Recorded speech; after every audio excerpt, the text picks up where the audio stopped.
ये वही महिलाएं हैं जिनके पति मंगीलाल और दिनेश बिवाल पर नीट यूजी 2026 का पेपर लीक करवाने का आरोप है। इस परिवार के 5 बच्चों ने पिछले साल नीट का पेपर निकाला था। NEET UG 2026 paper leak case में गिरफ्तार आरोपी मंगीलाल और दिनेश बिवाल की पत्नियां किसी सवाल का ठीक से जवाब नहीं दे रही। कैमरा देखते ही परिवार की महिलाएं कभी हाथ जोड़ने लगी, कभी जोर जोर से चिल्लाने लगी और कभी खुद को पूरी तरह से इस मामले से अनजान बताने लगी। लेकिन इनके परिवार के कारनामे अब आरोपों की शक्ल में दुनिया के सामने आ गए हैं। नमस्कार दोस्तों, मैं हूं नीरज। इस वीडियो में हम जानेंगे कि कैसे एक परिवार ने पिछले साल अपने 5 बच्चों को MBBS में भर्ती करवा दिया। इस बार बेटे के लिए 10 लाख में पेपर खरीदा, लेकिन बेटा फेल हो गया और अब पूरा परिवार CBI के चंगुल में फंसा हुआ है। आज तक के संवाददाता शरद कुमार की रिपोर्ट के मुताबिक नीट यूजी पेपर लीक के आरोपी दिनेश बिवाल ने CBI की पूछताछ में यह कबूला है कि उसने अपने बेटे के लिए 10 लाख रुपए खर्च कर पेपर लिया था, लेकिन इसके बावजूद उसका बेटा परीक्षा में केवल 107 नंबर ही ला सका। दोस्तों, बस कल्पना कीजिए कि जिस वक्त लाखों छात्र ईमानदारी से दिन रात एक कर पढ़ाई कर रहे थे, उनके माता पिता रातों की नींद गंवा रहे थे, उस वक्त कुछ लोग पैसों के दम पर सपनों का सौदा कर रहे थे। लेकिन किस्मत देखिए कि चोरी का माल भी हाथ से फिसल गया। जिस परीक्षा में देश के 22 लाख से ज़्यादा बच्चे बैठते हैं, जहां एक एक नंबर पर रैंक हज़ारों पीछे चली जाती है, वहां अगर कोई पेपर खरीद कर डॉक्टर बनने लगे तो फिर मेहनत शब्द का पोस्टमार्टम ही कर देना चाहिए, करना ही चाहिए। क्योंकि अगर आरोपी का बेटा पेपर लीक करके डॉक्टर बन भी जाता तो मरीजों का तो भगवान ही मालिक था। अभी स्क्रीन पर ही रुकिएगा, कहानी में और ट्विस्ट आना बाकी है, क्योंकि आरोपी दिनेश के बेटे ऋषि की 12वीं की मार्कशीट भी सामने आ गई।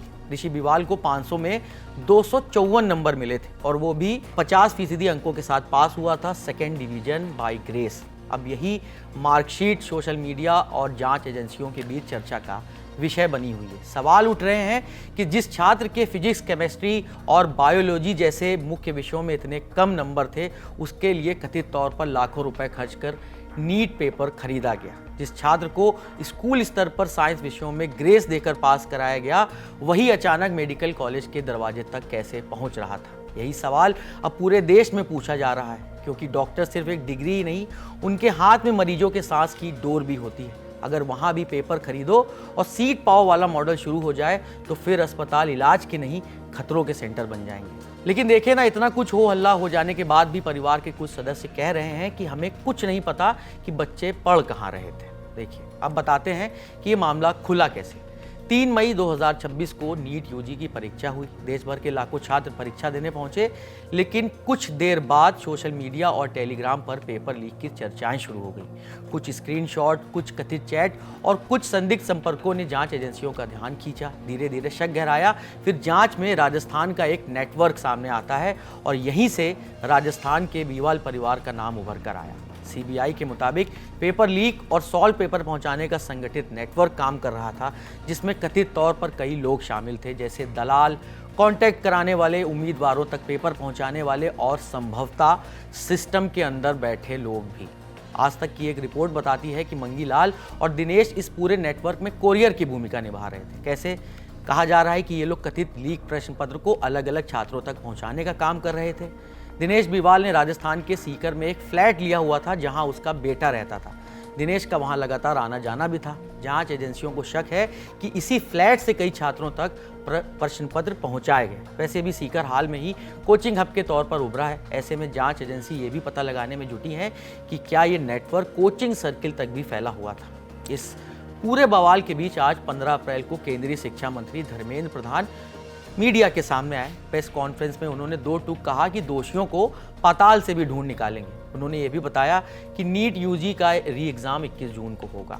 मित्रों, मैं फिर आपको आश्वस्त करता हूँ, विशेष करके विद्यार्थियों को मैं फिर एक बार अपील करना चाहता हूँ, कोई भी अफवाह में ना जाए।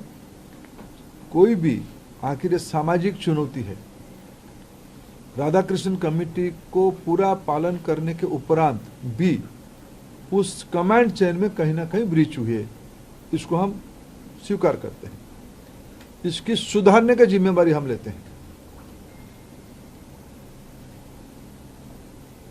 बिल्कुल सुधारने का हम जिम्मेदारी लेते हैं। और मैं समाज की सभी वर्गों को अपील करना चाहता हूं, ऐसा नहीं कि हम आस पड़ोस में जो माफिया घूमते हैं हमें पता नहीं है, एक सामाजिक व्याधि है। एक सामाजिक व्याधि में सब इसे सोशल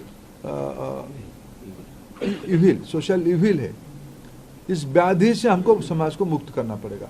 हमें मालूम है कि हमारे आस पड़ोस में क्या क्या हलचल हो रही है, आपको भी मालूम है। आफ्टर कई सारे विषय तो मीडिया से पता चलता है, सही पता चलता है। मैं आप सभी के सहयोग चाहता हूं, देशवासियों का सहयोग चाहता हूं, नीति निर्धारकों का सहयोग चाहता हूं, राज्य सरकारों का सहयोग चाहता हूं। देश की बच्चों के भविष्य के लिए हमें एक निर्भुल परीक्षा, परिष्कार परीक्षा, स्वच्छ परीक्षा के लिए प्रतिबद्ध है। मेरे ओर से इतना उल्लेख करना था। इन सारे सवालों और ऐलानों के बीच एक सवाल अभी भी मुंह बाय खड़ा है, वो ये कि देश का मेहनती छात्र भरोसा किस पर करे, परीक्षा पर, सिस्टम पर या किस्मत पर।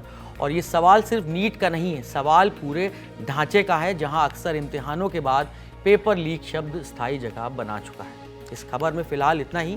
देश दुनिया की खबरों के लिए देखते रहिए दी लल्लन टॉप। वीडियो अच्छा लगा हो तो लाइक कमेंट भी कर डालिए। अगर अब तक नहीं किया है तो दी लल्लन टॉप चैनल को सब्सक्राइब करना ना भूलें। शुक्रिया।